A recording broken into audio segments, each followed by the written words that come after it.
Good afternoon, folks. Welcome to the second of today's worked exam answer videos. Apologies that these are coming up a little bit later today, but hopefully you can still make some use of them. I'm having a look here at another OCR question, but again, a lot of it is applicable to AQA. We've got a bit of a practical question in here in terms of recrystallization of an organic solid, which is relevant to the AQA students watching as well as you OCR students. And then we've got a bit of another like NMR question where we've also got some percentage composition by mass. We also know the molecular ion peak, MZ value. We've got information about the directing groups, which is the bit that AQA students wouldn't need to, I guess, know anything about. So don't panic if you're an AQA student, you wouldn't have to do that bottom bit. But you would still be able to get a lot of the marks if this was a question for sort of from the information that you have got. So we are thinking about making an organic compound C, and it says, which is not going to be useful for the first part of this question, but it certainly is when we get to here. A student reacted phenol. Now, I guess phenol, again, we should know, regardless of what spec we're doing, but phenol is a benzene ring with an OH directly bonded onto the ring. So like that. And when that is reacted with nitric acid and sulfuric acid, AQA students, concentrated nitric acid, concentrated sulfuric acid, we get impure crystals of organic compound C, and they're going to purify the crystals by recrystallization. So the first part is the practical aspect of how you would do that to obtain a pure sample of C. Now, AQA students, you could very much expect that to be a 6 marker in terms of writing out all of the steps and potentially explain why we have to do those steps as well, which I'll verbally do as we go along. Also, drawing some apparatus for some of the steps as well is something AQA students might have to do. OCR students, you've been really hard done to because you actually need to say 3 of the method steps to get 1 of the 3 marks available here, which is a little bit crazy, in my opinion. But yes, first thing we're going to want to do is dissolve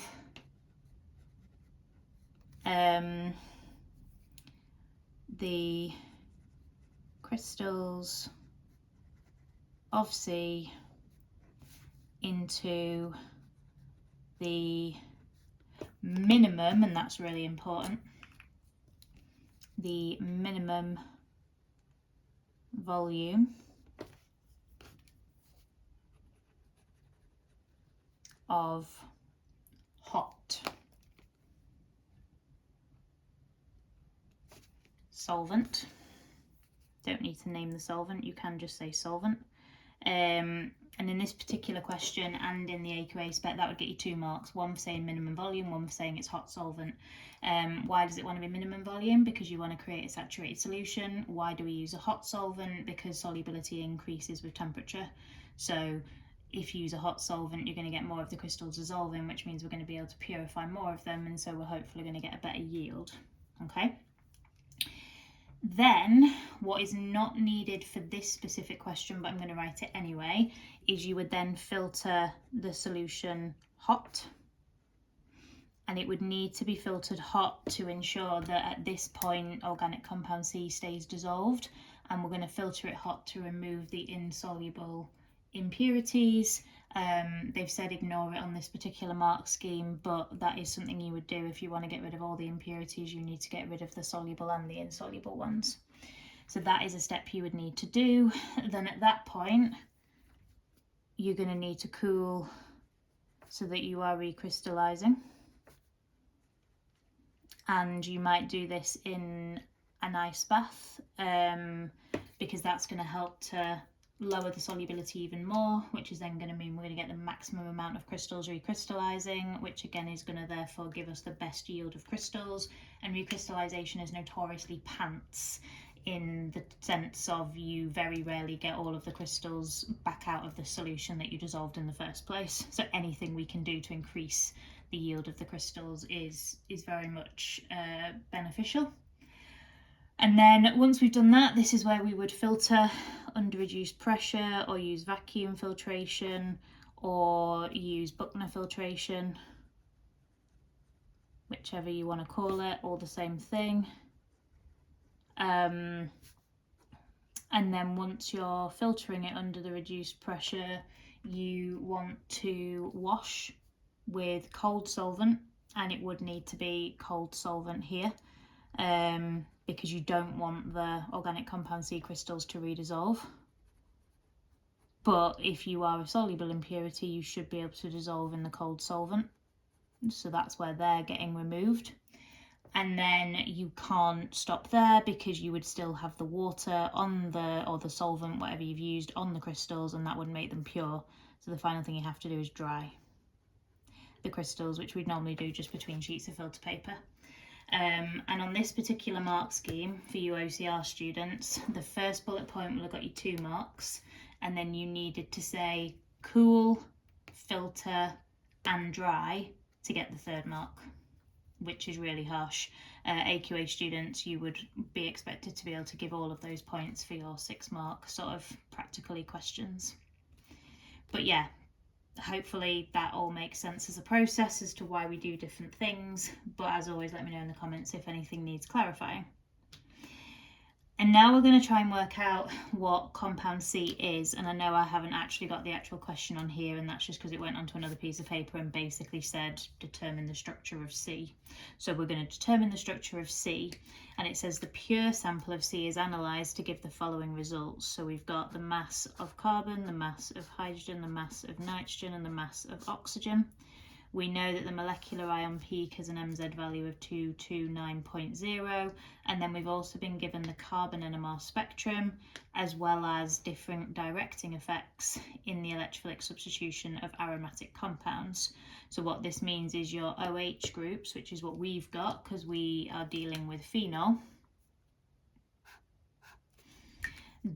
wherever the phenol group is on the benzene ring already, you are going to get substitution on the 2nd and 4th positions in relation to where the OH group is. And if we had an NO2 group, that would end up being a like 3-5 directing group. So in relation to the NO2, that would be carbon 1, 2, 3. That's where other NO2 groups would go, which both of those are actually going to be relevant here based on the structure we're going to come out with. Now, this is where knowing what's going on up here is useful in terms of the phenol reacting with the nitric acid and the concentrated sulfuric acid. That is going to be nitration as the type of reaction. Electrophilic substitution would be the mechanism. That process of reacting the nitric acid and sulfuric acid is going to generate the electrophile, which is going to be NO2+. So that's all going to be quite useful when we get down here and we're thinking about the percentages by mass of the different elements, because when we get our empirical formula and our molecular formula, we're going to know how many NO2 groups we've substituted onto our benzene ring. So I'll come back to the carbon NMR in a minute. I'm just going to borrow this nice blank bit of spectrum to do my maths. So we can use the percentages as the masses, and then we're going to need the AR values off the periodic table, which are 12, 1, 14 and 16.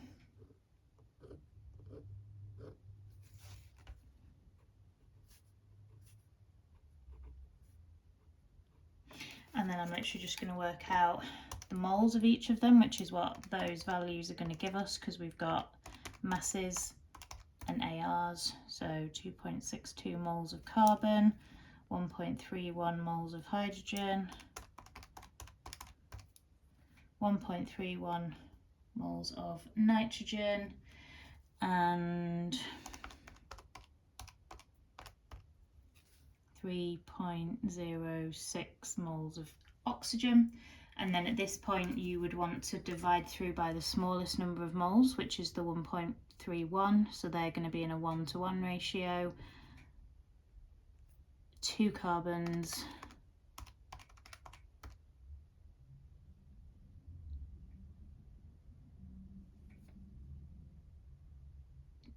it's not a very nice number, is it?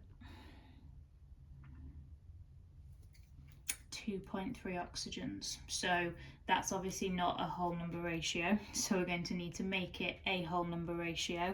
That's kind of like 2 1/3. So if I look to times that by 3, perfect, that gets me up to 7 oxygens, and then times all the others by 3, 3, 3, 6.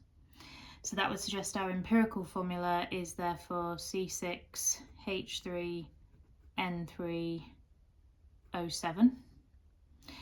We know that the MZ is 229 for the molecular ion peak. So if I then work out if this makes it to 229, so 6 lots of carbon, 3 lots of hydrogen, 3 lots of nitrogen, 7 lots of oxygen. Perfect, that is equal to 229.0. It is the same as that, and therefore that formula there is both the empirical and the molecular.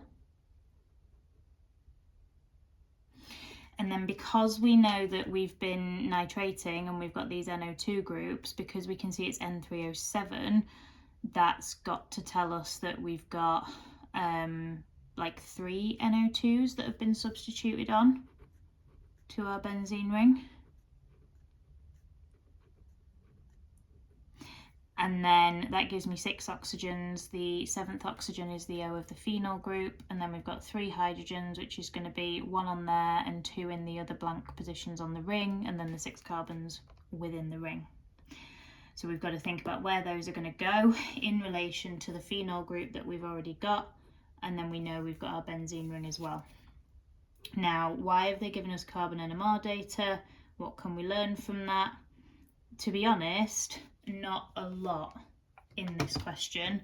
The only thing we can really learn is that we've got 1, 2, 3, 4 different carbon environments, which is potentially going to help us to know where to put some of these groups, but I think the directing effects of the OH and the NO2s are going to be more helpful.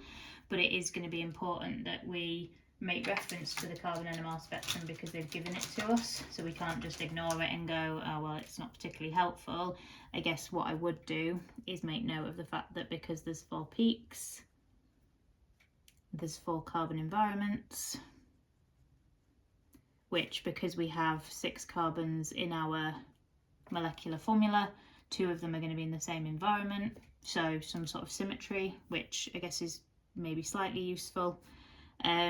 In terms of where these peaks are on our chemical shift x-axis, again it makes sense because they all fall into this box where we've got chemical shift between about 110 and 160. They're all within that range, so they're all carbons of a benzene ring, which isn't surprising given that we started with phenol.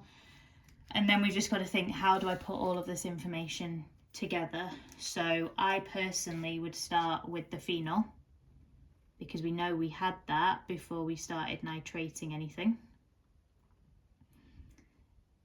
And then we know we've got to put 3 NO2s on there. Based on the fact that the OH is 2,4 directing, we would therefore want to call the carbon with the OH group carbon 1, 2, 3, 4. So that would suggest that the NO2s want to go on the 2nd carbon, the 4th carbon, and then what would be the 6th carbon, but I guess if we counted around this way it would also be the 2nd. So I'm thinking there, there, and down there. The NO2s would then be 3 directing, so if we were to then put an NO2 on carbon 2, the next one would need to be 2 away, which would be onto carbon 4, and 2 away, which would be again on carbon 6 or carbon 2 counting the other way. So that seems to work. Would that give us 4 carbon environments? Probably not going to be easy to see until I actually draw it, so let's do that. Because if you draw it and you realise it's not got the right number of environments, you just cross it out and try again. Sometimes visualising everything in your head is not the way to go.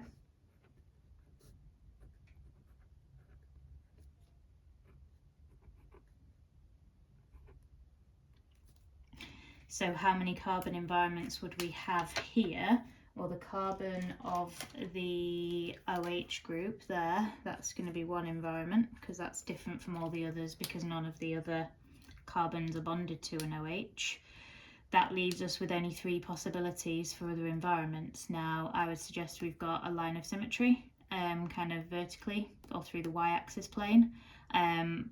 Therefore, this carbon on the left with the NO2 will be in the same environment as the one on the right with the NO2. So that would be another environment with that one. They're then different from the red one because of the fact they're bonded to NO2s and not an OH. And then we'd have the 2 underneath that, which again would be the same on sort of both sides of that y-axis plane because of the symmetry.